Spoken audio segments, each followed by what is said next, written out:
నమస్తే TV 49 news కి స్వాగతం. నా పేరు యశ్వంత్. నంద్యాల జిల్లా ఆత్మకూరు పట్టణంలోని స్థానిక ప్రభుత్వ జూనియర్ కళాశాలలో రాష్ట్ర ప్రభుత్వం ప్రతిష్టాత్మకంగా ప్రవేశపెట్టిన డొక్కా సీతమ్మ మధ్యాహ్న భోజన పథకంను శ్రీశైలం ఎమ్మెల్యే బుట్టా రాజశేఖర్ రెడ్డి ప్రారంభించారు. అనంతరం కళాశాల విద్యార్థులతో కలిసి భోజనం చేసిన శ్రీశైలం ఎమ్మెల్యే బుట్టా రాజశేఖర్ రెడ్డి ఈ కార్యక్రమంలో కళాశాల ప్రిన్సిపల్ రఘురామాచార్యులు మరియు అధ్యాపకులు రవి, సలీం, షాషవలి, జబ్బర్ తదితరులు పాల్గొన్నారు.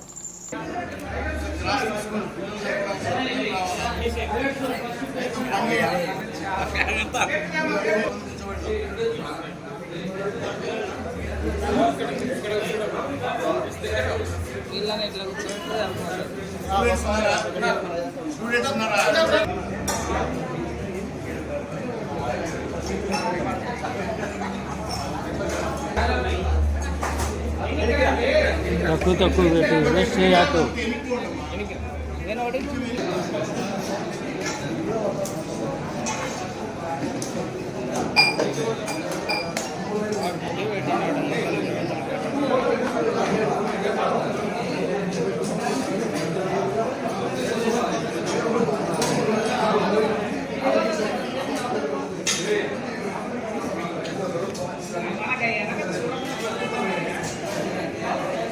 అందుకోసం లేపుతున్నాను.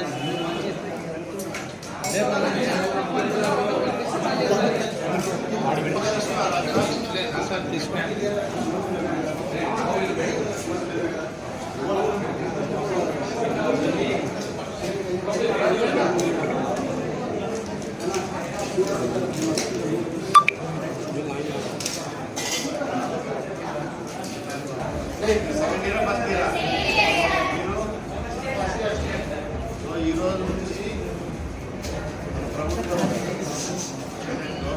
చంద్రబాబు నాయుడు గారు ముఖ్యంగా కాలేజీలో ఉన్న విద్యార్థులకు కూడా మధ్యాహ్నం భోజనం బాగా చదువుకోవాలి. కాలేజీలోనే స్కూల్స్లో ఏ విధంగా అయితే మనం మధ్యాహ్నం భోజనం పథకం పెట్టాము, అట్లే కాలేజీలో కూడా మధ్యాహ్నం భోజన పథకం ఏర్పాటు చేసింది మన గౌరవ education human minister Nara Lokesh Babu గారు. దాన్ని ఈరోజు చంద్రబాబు నాయుడు గారి చేతుల మీద రాష్ట్ర వ్యాప్తంగా లాంచ్ చేయడం జరుగుతోంది. ఈ రోజు నుంచి నిత్యం ప్రతి కాలేజీలో మధ్యాహ్నం భోజన పథకం జరుగుతుంది. అందరూ హ్యాపీగా చదువుకొని